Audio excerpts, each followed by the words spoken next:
Welcome, listeners, to the Running Mates podcast. I'm your host, Andrew Comstock. For those of you just tuning in, my name is Andrew, and I've been involved in politics for a little over 10 years in Georgia, California, and Washington, D.C. I've been a campaign manager, an organizer, a fundraiser, a lobbyist, and I've run several canvassing and fundraising and voter protection organizations in several states. In today's episode, we're going to discuss the recent elections, big blowout wins for the Democrat Party this week, and also discuss a little bit of the government shutdown that is still ongoing. Today is November 5th, 2025, and we are going to be discussing the elections that just occurred yesterday on November 4th. We'll start out with the direct results and what they forecast for the near future, as well as the larger trends and what an off-cycle election actually means. So first up, I just want to give a recap of elections that we just had yesterday, November 4th, 2025. A gambling person such as myself would have probably put out a podcast with my predictions a few days ago and see how they chalk up to the reality of the elections. And maybe I'll do that in the future. But for programming reasons, this episode will come out at the end of this week, the first week of November, and we're going to dissect what everything means. So first of all, when it comes to these elections that were held just earlier this week, the question with these off-year elections is never about who's going to win. It's always just about the degree to which the outside party is going to win. Only a few states have election cycles that are offset from the 4-year presidential elections, most notably Virginia. Virginia is always a good bellwether for the party out of power because they always have an election in the year directly after a presidential election, and then their constitution has it so that the governorship can only serve one term. So there's never an incumbent power, or there's never an incumbency bias for whoever's running in that case. But overall, this was a good night for Democrats, as you can expect. A total sweep and a total backlash against the current Republican Party and the Trump administration. Regardless of ideology, whether you were progressive or a moderate, a socialist or a centrist, you had a really good night. Blowout wins in New Jersey, Virginia, the New York City mayoral race, the Georgia Public Service Commission race. So as I said before, it's mostly a question of degree, not necessarily who's going to win. A pollster that I really like and is very famous, Dave Wasserman, had a great metric for last night looking specifically at Virginia. He was saying that, if you looked at these races in the state house, the House of Delegates as they call it, a significant number of seats were up for grabs. And his high watermark for Dems was if they were going to win 60 seats. So 50 seats were up, 10 would have been flipped seats and an indicator for overperformance or meeting the expectations. Dems ended up winning 64 seats, so even above the highest watermark that Wasserman was going to put out there. Just by every possible metric, this was as good as it could be for Democrats. So immediately, what does this mean in each of these states and in the near future for both parties? So staying in Virginia, new governor Abigail Spanberger will have a trifecta of power. So Democrats will own both the upper and lower houses of the legislature. And then, of course, she is now the governor, and there's a Democratic lieutenant governor as well. This is very good news for Democrats and for the partisans such as myself, because currently there is a redistricting commission agenda in the Virginia legislature, similar to what's going on in California as a backlash against what's going on in Texas and other red states to gerrymander out their political opponents. Virginia is now well on track to do this counter gerrymandering and essentially find more seats for Democrats in the next cycle. So Spanberger herself has quietly agreed to this partisan gerrymandering in some of her statements, but she hasn't been overt. She didn't run on this. And I won't go into all the details of it, but it just lays out a path for another redistricting contra what's going on in Texas and North Carolina. The long and short of it is this is a huge loss for Republicans in Virginia, and it could really signal the end of Virginia as kind of a swing state. So, Virginia went for Hillary Clinton, it went for Joe Biden, it went for Kamala Harris, but it means Virginia might start to look a little more like Maryland in terms of a reliably solid blue state instead of a purple state. In New Jersey, we also saw a historic win for Democrats against some traditional headwinds. So for the first time in the history of the state, we now have had one party stay in the governorship for 3 terms. So you can think about it like a presidential election, Al Gore running after Bill Clinton or Hillary Clinton running after Barack Obama, except in this case, Mikey Sherrill running after Governor Murphy has, succeeded into this 3rd term. And again, won by an absolute blowout. Both Abigail Spanberger and Mikey Sherrill, both sort of centrists, moderate Democrats, both ran on platforms to stand up to Donald Trump. and on affordability ran against somewhat different opponents. The Republican opponent, Miss Winsome Earle, tried to distance herself from Donald Trump, and then the New Jersey candidate, Jack Ciattarelli, was very pro-MAGA and tried to run with Trump, and it didn't really matter if they were for or against Trump. They both lost pretty handedly. Next, probably the most interesting case of the night was the New York mayoral election, even though that was decided long ago in the primary. But this has probably sucked up the most oxygen in this election cycle, and it's something that you've all probably been paying close attention to, whether you like it or not. But the New York race is a really good insight into the intra-party conflict for the Democrats.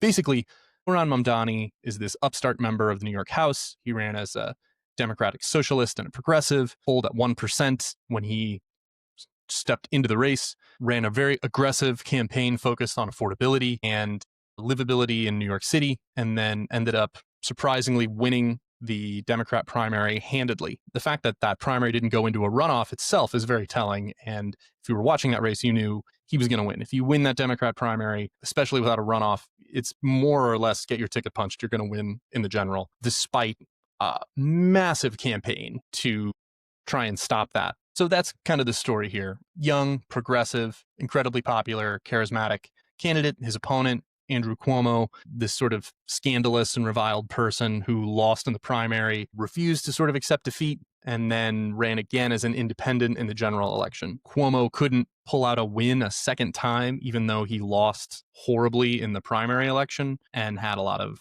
outside money, a lot of backing. He tried to just be anyone but Zohran Mamdani in this election and really just embarrassed himself. Mamdani, less of what he's going to do, but more of what he represents as a potential future for the party, is very interesting. So he's ruffled some feathers, especially among the what I would call the capital D Democrats, the older gerontocracy that currently runs the party, many of whom refused to endorse him even after he won the primary. And it will be interesting to see what action they take in the near future. A lot of people have been betting and hedging that after Mamdani's win, once that's official, there might be a shakeup in party leadership. Whether you like it or not, a lot of the centrist people in positions of power in the Democrat Party are going to find themselves unable to work with a party that is built more around the progressive work of the Bernie Sanders, AOC, Mamdani wing of the party. Again, however, the real message of this past election was that it was a great night for Democrats. And in many ways, it didn't really matter what you said. If you had a D next to your name, you were going to have a good night and you were going to punch way above your weight. Finally, here in Georgia, we had two notable wins for the usually very quiet Public Service Commission. So we made history with two Democrats winning a statewide election for the first time in more than 20 years, which is crazy to think about. So this is a statewide, non-federal election for the Public Service Commission. So that doesn't mean it's in a specific county or it's the city of Atlanta or Savannah. It means that the entire state is voting for this candidate. It's the first time a Democrat has won since 2006, which is really remarkable. For those of you who don't know, it's a panel here in Georgia that works with the power companies to set rates for your power bill, essentially. You know, it's one of these public-private partnerships in which the Southern Company and Georgia Power, which effectively have monopolies, are going to work with the government to set rates. And both Democrats in the PSC race really overperformed even what they were expected to, both one-handedly. They overperformed Kamala Harris in 2024. A lot of counties in Georgia that voted by double-digit margins for Donald Trump ended up voting for these two Democrats. So clearly the message here in Georgia, as with many other places, is its cost of living. The same theme that Donald Trump rode to power in 2024 on fighting inflation and fighting cost of living increases. Now the shoe's on the other foot. Trump, in his first 10 months in office, has done little to help the economy and has actually done quite a lot to hurt the economy. And now they're reaping what they're sowing. The question now for what these represent for you, the listener, for us as citizens, is what message will each party lean into? So Democrats, looking at this clean sweep, are going to look to continue to harness the backlash against Donald Trump and MAGA, especially on easy win issues like cost of living and affordability, and fighting Trump or standing up to authoritarianism. Those seem to be the commonalities within all the elections from this past cycle. The electorate wants someone who's going to fight Trump, not negotiate with him or roll over. They want fighters, and they want people who are working for normal people, not just their donors. For Republicans, unfortunately, there's really no good news from this. There's no bright spots that they can look at. Republicans who ran with Trump, like Jack Ciattarelli, or Republicans who ran separate from Trump and tried to put distance between them, all lost big. It didn't really matter. Coalitions of voters who went Republican last year, again, mostly over fears over the economy and cost of living, abandoned the party this year, largely because the Republicans have not done anything to help and have actually done a lot of damage to the economy. Republicans, if they want to win or at least maintain a grip on power next year, they're going to need to deliver something to independent voters, not just their base, in order to win or maintain some hold on power. The other flip side to this is, with all of the gerrymandering going on, they actually may be weakening their hands, because when you are redistricting in a way to build more congressional seats for your party, you're taking congressional strongholds that are like Republican plus 10 and turning that into 2 Republican districts that are Republican plus 5. So you go from very strong Republican to lean Republican. And if you do that, but then there's a big wave, and then the average is D plus 8, that's going to be several points higher than what you need. You get wiped out, even in your newly created districts. So that's the latest news on the ground from the election last night. But there are some larger trends that I want to speak to in regards to these off-year elections and what they mean. Normally, when one party wins in a sweep and wins a trifecta in the presidential year, the following year, there's usually a backlash against them. So Dems were already fated to be very strong in a year after Republicans control all 3 branches. So the takeaways are not who won. From the Democrat victory, both the progressive and moderate wings of the party have good arguments that their side is better suited to win next year. And there will be more interesting intra-party conflicts and primaries next year in order to see who really has the juice. So it looks like a strong message against Trump, combining affordability issues with standing up to the current administration. It's a really good message for Democrats moving into next year. And overall, I really like that direction. I think it's a winning ticket for the party in the midterms. But I think it's important to also keep in mind that the 2025 off-year elections are a crucible. They're an experiment, a messaging experiment, really, for what will then be used in the next big cycle next year and then probably beyond in 2028. Parties on both sides are going to use the results from this, the messages different candidates used, the tactics, the themes, etc., to test and refine and polish their core messages before rolling them out on a much bigger scale across the country. And I think one interesting thing that exemplifies this really well is actually on the Republican side from 2021. So similarly, back in Virginia in 2021, this was the first election after Joe Biden won in 2020. And it was also the first election after the January 6th coup attempt and the riot at the Capitol. The Republicans were at their lowest they've ever been until now, until just this week, pretty much, with the shutdown. But it was interesting to see from a purely political point of view what kind of race was going to be run in Virginia for governor in 2021.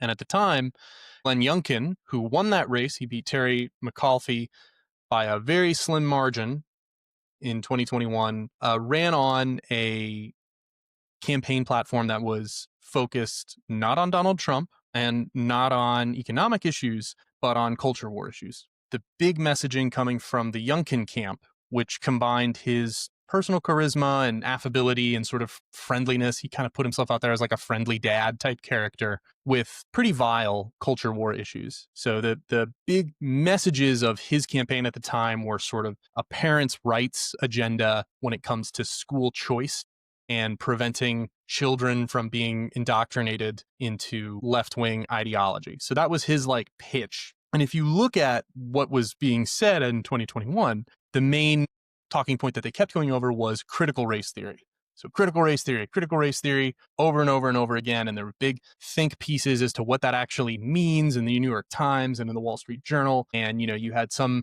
hoity-toity people being saying, well, critical race theory is actually only used in this narrowly defined academic setting. It's not something that's taught to school children, but it became a catch-all term that more or less means education for younger people that the Republican Party doesn't like. And they hammered this message over and over again. He won by just a hair, and it showed the Republican Party at the time that they could win on culture issues against the Democrats. And it was a little crack of light in the door for that party at that time that they were able to wedge and further use in the future. So what started out with critical race theory, which is kind of a clunky term, that was refined and polished into what we now know as the anti-DEI, diversity, equity, inclusion of the current Republican Party platform, the anti-woke agenda. What started out and germinated as preventing trans women from playing in women's sports and the bathroom bills in North Carolina and Virginia gradually morphed and evolved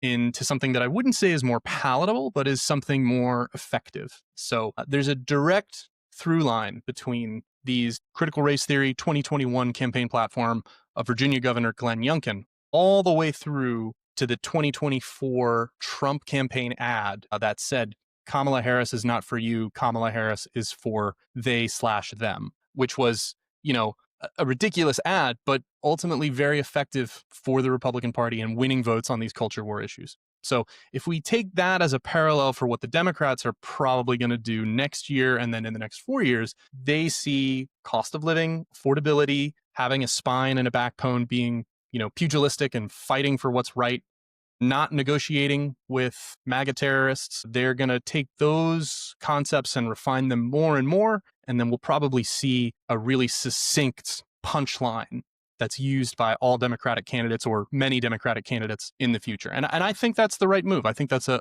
right way to go in terms of where the party needs to move in the next 2 cycles. As a final note on this topic, and maybe a more philosophical note, I want to talk about campaign cycles and the sort of swinging pendulum that we currently exist in when it comes to electoral politics. And it's just something to keep in mind out if you, like me, are interested in politics, or if you've ever been involved in a campaign, or if you're thinking of running yourself. And that's just to know that the political atmosphere, I liken it to sort of, it's like you're swimming in the ocean. You're swimming in the ocean and you can't really choose how strong the currents are going to be when you're out there swimming. You can choose when you get in the water, though, however. You can choose when to go in if it's at high tide or at low tide, and you can be strategic in your thinking of when to deploy your resources. And I say that as a metaphor just because I've seen this now happen with a close friend of mine and a couple of colleagues over the years that I've met, where I'll just give you an example of one person I knew. He was older than me. I knew him in college, who ended up running for office in 2018 as a Republican in the Northeast. Great guy, great candidate, worked really hard, raised a lot of money. He would have been a really, really great congressman, but he happened to decide to run for the 2018 cycle, which was at the time one of the largest Democrat landslides. It was 2 years after Trump's first election. The guy had no chance, and he really shouldn't have even run in that race. And I think it's just a great lesson to keep in mind, because you can choose when to swim in the ocean, but you can't decide the current that you're going to swim in once you're in the water. And I've seen it happen time and time and again, where people get absolutely destroyed after putting their heart and soul and money and connections into their campaigns for office. But ultimately, what they didn't have was a sense of where the tides were turning at the local or federal level. It's foolish to think that winning electoral office is simply a question of how hard you're willing to work or even how much money you can raise. It's really, a lot of it has to do with forecasting what's going on in the political environment and taking advantage of what you can. The next topic that I want to touch on briefly is the ongoing and unprecedented government shutdown. So it is currently day 37 of the government shutdown. It's the longest in history. It'll be day 38 by the time you listen to this. And it is very unique and intentionally so. Normally, when the government shuts down in manners such as this, it's happened several times since 2012, and then it happened like once in the 90s. When this happens, usually both parties are in Washington, and they are scrambling with one another to make a deal or to bait one another. It's a total game of Red Rover, each side with cards trying to see who can break and who will join and what factions will be working with one another to open the government.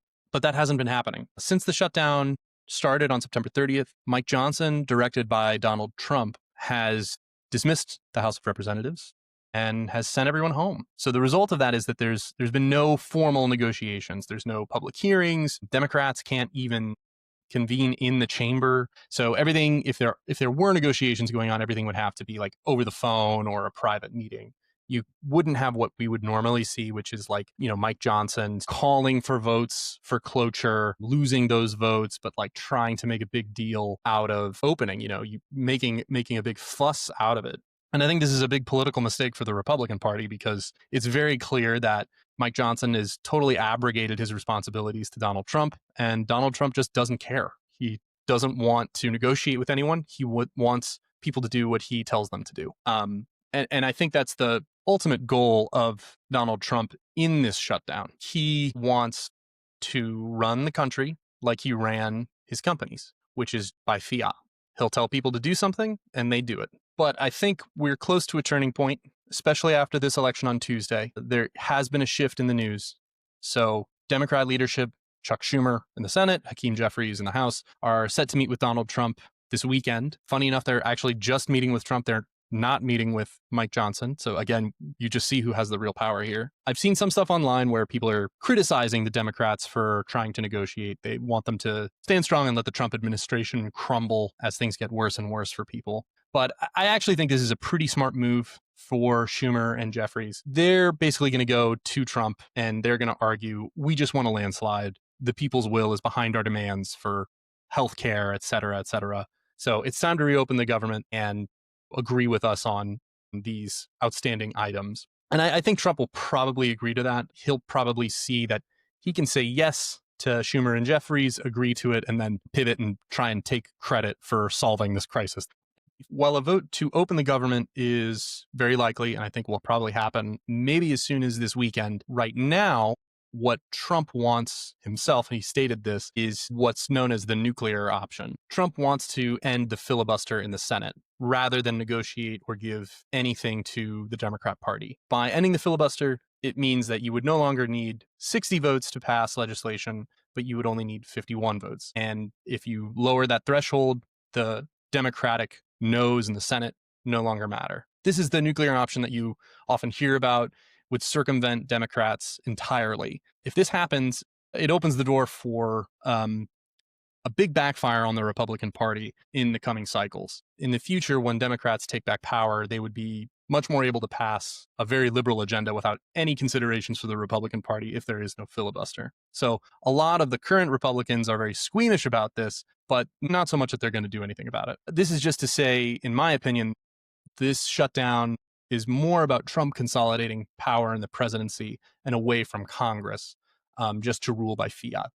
The scary truth is that Trump would absolutely become a dictator if given the chance. That's just super clear from everything he said and his actions in the first 10 months of his presidency. And while I don't think that there may be attempts to pull some dirty tricks or to lie, cheat, or steal whatever they can, there's not so many dirty tricks that you can do when it's clearly unconstitutional to run for a third term or to declare yourself an American king. And that's just something to keep in mind moving into the future. Bottom line is we must continue to stand up to this authoritarian push, and more importantly, continue to vote, organize, and protest whenever possible until this has a definitive end. And with that, thank you. That's been our election update and government shutdown update. We have more interesting subjects to cover, more topics to dive into, and some interesting guests that I think you'll appreciate listening to. Thank you for listening. Bye-bye.